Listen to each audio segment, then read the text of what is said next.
Hello, I'm corieburck and I'm a realtor here in Yakima, Washington, and I am on a mission to increase my productivity and become financially free. Welcome to my channel. Today we are going to talk about mistakes that I see people making when they're purchasing their first home. Sometimes other homes, but usually their first home. I serve here in the Yakima Valley, so if you're looking to buy or sell here, I'd be happy to connect with you at corieburck@gmail.com. And if I don't serve your area, I actually have a worldwide network of referral partners, and I'd be happy to help you make the connection. Buying a home is often cited as the #1 predictor of future wealth. And the reason that is because it is often the largest expense in our monthly budget. And when we are paying that, you are increasing the equity in your home every month. Couple that with appreciation and the need to have a roof over your head anyway, and all of a sudden your equity is often the largest part of your household net worth. But when you're not being mindful, it can be easy to make mistakes when they can really affect you and your net worth long term. So here are a few. #1, taking on too large of a monthly payment. I see this all the time. You hear a lot of information about there like, hey, if you get a 30-year mortgage, your payment is fixed for that entire 30 years. The problem with that is it's a little bit of misinformation. And here's why. So there are 4 parts that make up a mortgage payment typically. You have principal, you have interest, you have taxes, and you have insurance. Now, certain loan types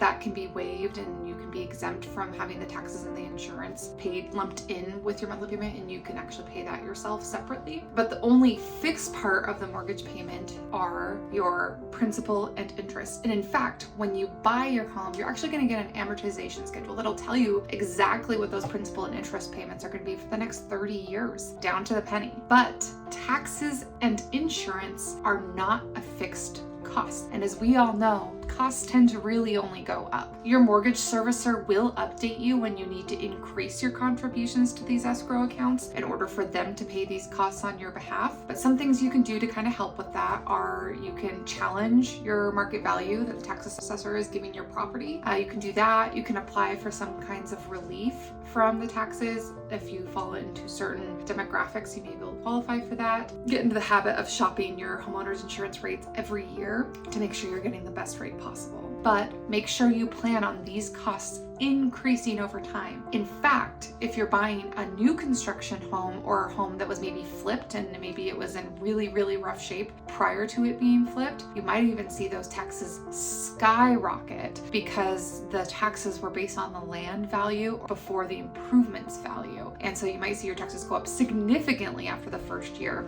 And it's not the first calendar year. It's like come January 1 when they start reassessing property values. So if you're buying in September and January comes around and your property taxes are going up significantly, it can be a pretty major increase and it can be a jolt to the system. Our first home was a flip and we experienced this. Our payment went up from $950 a month to over $1,200 a month after the new year. And it was a jolt. It was just not something we were expecting. It was a pretty major increase to our budget. Luckily, we bought so far below our budget. This is one of the few things we did well when we bought our first home was we bought so far below the budget that it was still actually comfortable and we were able to make do and it was fine. The second mistake that I see people make is not buying for their future needs. So this usually comes up in a couple of ways. The first way that I see it is that they only plan on living in the home for a year or two and their home appreciates in value usually, right? Usually homes appreciate in value, but and so they see, oh, well, I paid $340 for it. Now it's worth $360. I'm going to walk away with $360,000. What they're not taking into account is the cost of selling and the cost that they incurred buying. So when you bought the property, you probably paid more than $340,000 because you had closing costs and things. And then when you're selling, you have even more closing costs typically and taxes and things like that. So usually you are not going to walk away with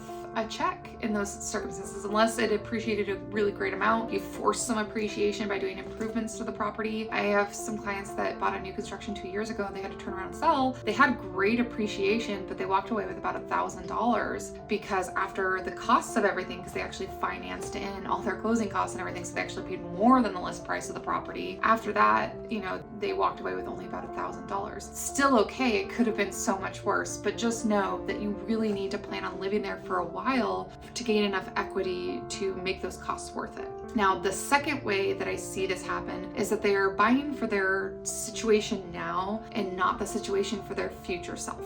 I see this happen a lot with families maybe looking to upsize and not thinking about the ages of their children and the fact that their children may be close to aging out of the home and they may be empty nesters in a few years. So all of a sudden they just got a 3,000 square foot property with a pool and a big lot and all this extra parking spaces and everything, and then they're empty nesters in a couple of years. So I see that happen a lot. I see a lot of the time where people don't think about the future and future needs in ways like, one that I see really common is they don't think about the fact that they really should have a full bathroom on the main floor for a few reasons. You may end up with a family member who's aging or ailing that you need to take care of, or even if they're just coming to visit, they may not be able to navigate stairs, and a full bathroom on the main floor allow them to bathe comfortably in your home if they're staying with you. Same thing goes with you. You don't know if you are going to need a major surgery or something that takes you out of the running for stairs. So that could happen to anybody at any time. A really major break or your hip could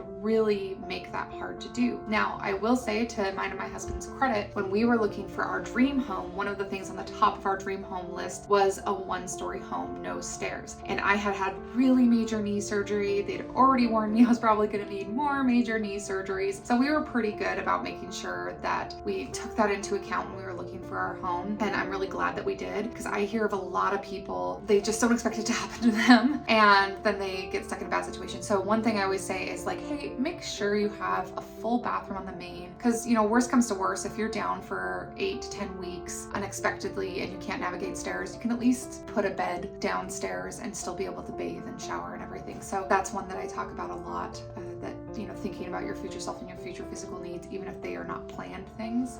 So even if I didn't already know that I had knee surgery and I didn't know that I was going to need future knee surgery, which I did, one of the things I realized when we had our house in North Dakota, it was quite large. It was on 3 stories, and we bought it because it was like a lot of square footage. We're like, oh, people are going to come visit all the time. They didn't, because it was North Dakota.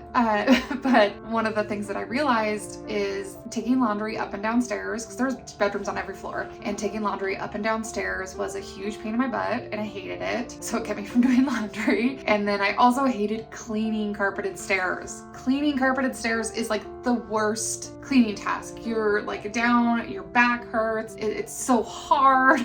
It's the worst cleaning task. And I like cleaning, but that task is the worst. And I realized I never wanted to do it again. It's like, if we ever have stairs again, which I don't want anyway, like I would prefer that they be hard surface at least, but I really didn't want stairs at all. The third mistake that I see people making when they're buying their home, especially their first home, is that they buy for the amount of stuff that they have or they want to have instead of regularly decluttering. Now, I'm not saying you can't buy a larger home. I'm not saying that you may not want or need that.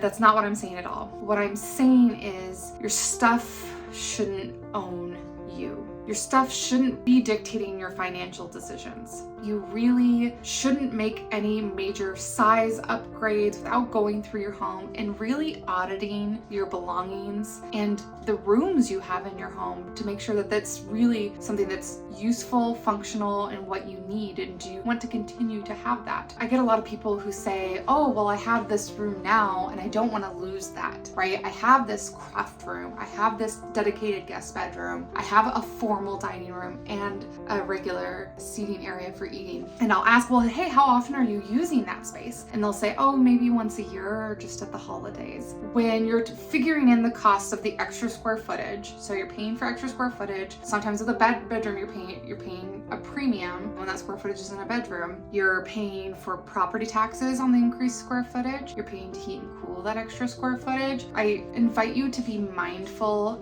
and really think about whether or not you need that space. Is it a space you're actually using in your home, or is it just a want? And then think intentionally, like, hey, yeah, I need a guest room at the holidays, but I don't need it all the time. So getting creative with your solutions for that. So for example, we always had a guest bedroom in our first home and really didn't need that. It didn't have visitors that often. Here in this house, we actually have visitors quite often, but to me, it still isn't worth having a dedicated guest bedroom.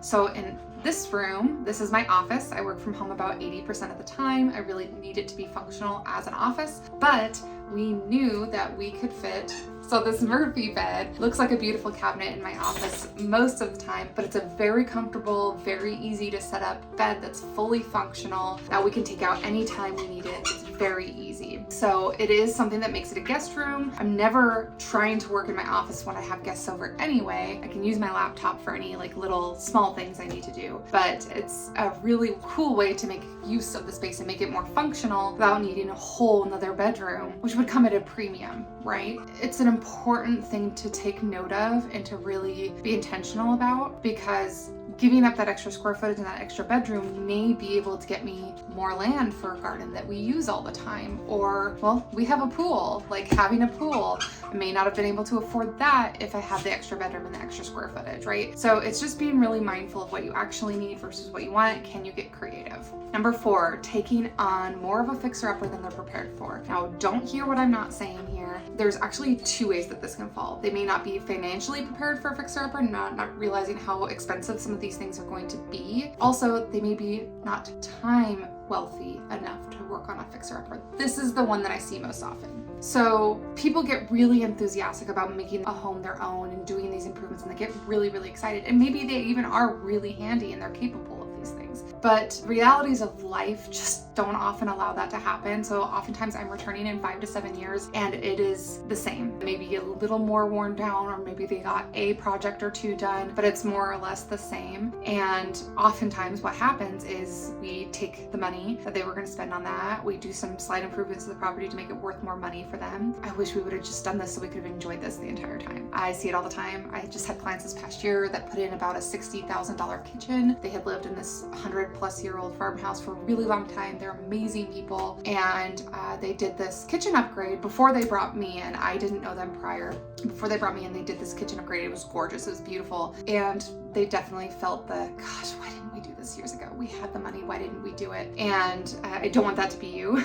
So it's not a knock on people. Life is really busy, but renovations are either cost heavy or time heavy. And if you don't have either of those things are not going to happen. Number 5, too much obvious DIY in a home.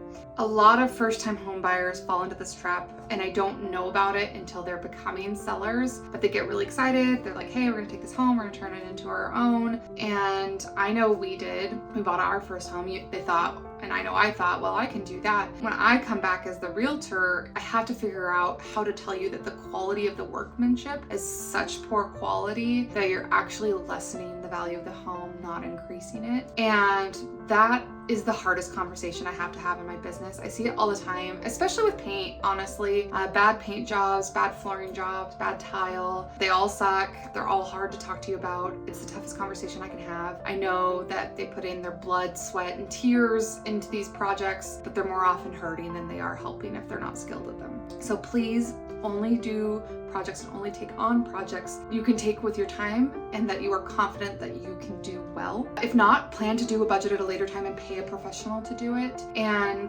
please, please, please never do a specialized repair or replacement if you have not been trained in it. No electrical, no garage doors, no plumbing. Be really, really careful. Well, there you have it, folks. 5 mistakes I see first-time home buyers make. And if you are thinking about buying or selling in the Yakima Valley, I would love to assist you. You can email me at corieburck@gmail.com. And if I don't serve your local area, I'm happy to refer you to one of my worldwide referral partners. Thank you so much and have a great day.